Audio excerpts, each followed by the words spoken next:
அனைவருக்கும் வணக்கம். நம்மளோட ஸ்ரீபக்தி சேனலில் இன்னைக்கு உலக பிரசித்தி பெற்ற முருகப்பெருமானின் அறுபடை வீடுகளில் 4ஆம் படை வீடான சுவாமி மலை தான் பார்க்க போகிறோம். இங்கே இருக்கக்கூடிய சுவாமியோடைய பேர் சுவாமிநாத சுவாமி. இந்த கோவில் கும்பகோணத்துலேருந்து 6 கிலோமீட்டர் தொலைவில் இருக்குது. நம்ம லாஸ்ட் வீக்கே இங்கேருந்து 1 கிலோமீட்டர் தொலைவில் இருக்கக்கூடிய விநாயகர் பெருமானுடைய கோவில் போட்டிருக்கோம். அந்த கோவிலையும் கண்டிப்பாக நம்ம ஸ்ரீபக்தி சேனலில் பாருங்கள்.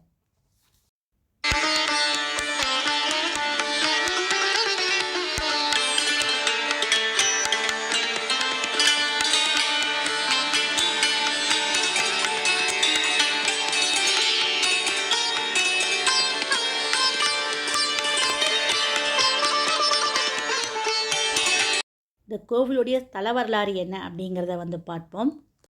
படைப்பு தொழில் புரியும் பிரம்மா ரொம்ப ஆணவத்தோடு இருந்தார். அப்பொழுது ஒரு சமயம் முருகப்பெருமானை அவர் சந்திக்க நேர்கிறது. அப்போது பிரம்மனிடம் படைப்பு தொழில் செய்யும் உங்களுக்கு பிரணவ மந்திரத்தின் பொருள் தெரியுமா என்று முருகப்பெருமான் கேட்டார். இந்த கேள்விக்கு பிரம்மனால் பதில் சொல்ல முடியவில்லை என்பதால் அவருடைய 4 தலைகளையும் முருகப்பெருமான் குட்டினார். பின்பு பிரம்மனையும் சிறையில் அடைத்தார். அதற்கு பின் படைப்புத் தொழிலை முருகப்பெருமானே மேற்கொண்டார். சிவபெருமான் முருகனிடம் பிரம்மனை விடுதலை செய்யும்படி கூற முருகனும் தனது தந்தையின் சொல்லியேற்று பிரம்மனை விடுதலை செய்தார். பிரம்மனுக்கு தெரியாத பிரணவ மந்திரத்தை நீ எனக்கு சொல்ல வேண்டும் என்று கேட்க முருகனும் எல்லோரும் அறிய கூறக்கூடாதே என்று சொல்லி சிவபெருமானுக்கு காதருகே சென்று பிரணவ மந்திரத்தின் பொருளை உரைத்தார். இந்நிகழ்ச்சி நடந்த தலமே இந்த சுவாமிமலை திருத்தலம் என்ற தல வரலாறு கூறுகின்றது. சிவபெருமான் இந்த சுவாமிமலை தலத்தில் சிஷ்யன் நிலையில் அமர்ந்து முருகப்பெருமானுடன் பிரணவ உபதேசம் கேட்டார். இவ்வாறு இறைவன் சிவபெருமானுக்கு முருகன் குருநாதனாக ஆனதால் அவரை சுவாமிநாதன் என்றும் தகப்பன் சுவாமி என்றும் பரமகுரு என்றும் போற்றுகிறோம். கருணை கடலே கந்தா போற்றி பெரிய ராஜகோபுரத்தையும் பார்க்கிறோம். இந்த கோயிலுக்கு திருவேரகம் அப்படிங்கிற இன்னொரு பெயரும் இருக்கு.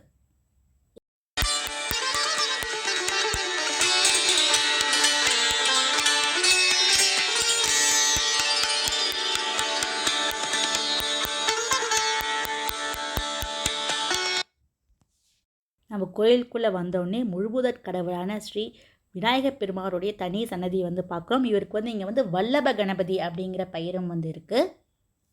இந்த கோவில் 1000 வருடங்களுக்கு மேலே பழமையான கோவில். பராந்தக சோழனால் கட்டப்பட்ட கோவில் தான் இந்த சுவாமிமலை திருக்கோவில். முருகப்பெருமானுடைய சிறப்புமிக்க திருமுருகாற்றுப்படையில் நக்கீரர் இந்த சுவாமிமலையை சிறப்பித்து பாடியுள்ளார். இந்த கோவில் இன்னொரு சிறப்பு என்னன்னா திருப்புகழ் பாடல் பெற்ற ஸ்தலமாகவும் இந்த கோயில் அமைந்திருக்கு. இந்த கோவிலுடைய தல விருட்சம் பார்க்குறோம். அந்த தல விருட்சம் நெல்லி மரம். இங்கே இருக்கக்கூடிய தீர்த்தம் வஜ்ர தீர்த்தம், குமாரதாரை, சரவண தீர்த்தம், நேத்திரக்குளம், பிரம்ம தீர்த்தம்.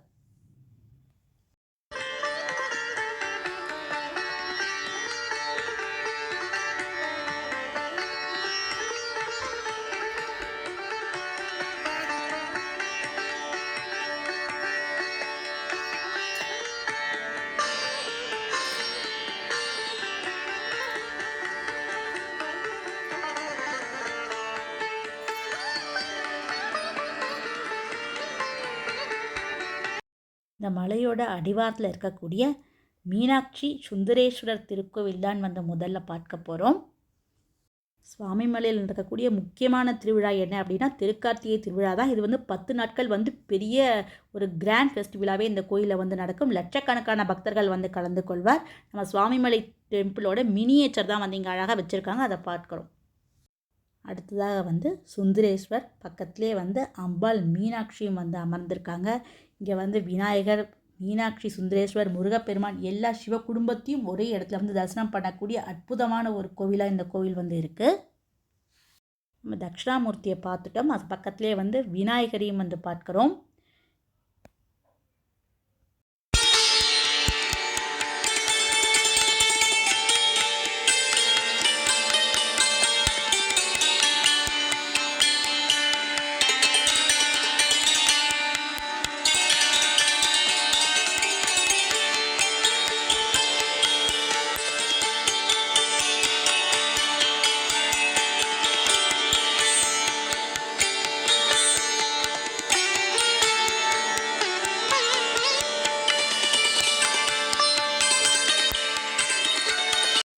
நம்ம வந்து இப்போ மலைப்படிகள் பார்க்குறோம், வந்து மேலே ஏற போகிறோம். இது வந்து ஒரு நேச்சுரலான மலை கிடையாது. இது வந்து ஒரு கட்டுமலை, உருவாக்கப்பட்ட ஒரு மலைக்கோவில்.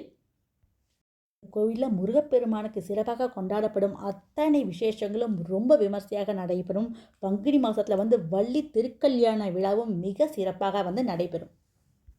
கோவிலில் வந்து மேலேறி நம்ம சாமியை பார்க்கறதுக்கு வந்து 60 படிகள் வந்து அமைச்சிருக்காங்க. இந்த 60 படியுமே வந்து தமிழ் வருடத்தை வந்து குறிக்கின்றது. தமிழ் வருடங்களின் தேவதைகள் கந்த பெருமானை பிரார்த்தனை செய்து படிகளாக உள்ளதாக வந்து ஐதீகமாக இருக்குது. இங்கே படி பூஜையும் வந்து இந்த கோயிலில் வந்து சிறப்பாக வந்து கொண்டாடப்படும். தமிழ் வருடப்பரப்பு, ஆங்கில வருடப்பரப்புக்கெல்லாம் வந்து ரொம்ப சிறப்பாக படி பூஜையும் வந்து நடக்கும். அடுத்ததாக வந்து இங்கே இருக்கக்கூடிய படி விநாயகர் வந்து பார்க்குறோம், அழகாக வந்து அமைச்சிருக்காங்க. இங்கே வந்து கோவில் வந்து மேலே வந்து பிரம்மாண்டமான கொடிமரம் வந்து பார்க்குறோம். மூலவர் முருகப்பெருமான் 6 அடி உயரத்துடன் தலையில் உச்சி குடுமி, மார்பில் பூணல் ஆகியவற்றை அணிந்து கொண்டு அருள்பாலிக்கிறார். வலக்கரத்தில் தண்டாயத்துடன் இடது கையை தொடையில் வைத்தபடி யோக நிலையில் உள்ள குருநாதராக நின்ற கோலத்தில் அருள்பாலிக்கிறார் கந்தபெருமான். இதில் வந்து சுவாமிக்கு எதிராக மயிலுக்கு பதில் யானை வாகனம் உள்ளது. இந்திரன் தன் காணிக்கையாக ஐராவத யானை முருகப்பெருமானுக்கு தந்ததாக புராணங்கள் கூறுகின்றன. இருக்கக்கூடிய முருகப்பெருமான் அலங்கார சிறப்புடையவர் என்பது குறிப்பிடத்தக்கது. விபூதி அபிஷேகம் செய்யும் போது அருள் பழுத்த ஞானியாக காட்சி தருவார். சந்தன அபிஷேகம் செய்யப்பட்ட நிலையில் பாலசுப்பிரமணியனாக கம்பீரமாக காட்சி தருவார். இங்கே மேலே நம்ம முருகப்பெருமானை பார்க்கறதுக்கு முன்னாடி கண் கொடுத்த கணபதி என்ற விநாயகர் வந்து இருக்கார். இவரை பார்க்கறதுனால கண் பார்வையில் இருக்கக்கூடிய கோளாறுகள்லாம் வந்தும் நீங்கும். சிறப்பு வாய்ந்த சுவாமிமலை முருகப்பெருமான் கோவில் தான் நம்ம இன்றைக்கி வந்து பார்த்தோம். இந்த வீடியோ உங்களுக்கு எல்லாம் பிடிச்சிருக்கும்னு நினைக்கிறேன். நம்ம ஸ்ரீபக்தி சேனலை லைக் பண்ணி சப்ஸ்கிரைப் பண்ணுங்கள். பார்த்த அனைவருக்கும் மிக்க நன்றி.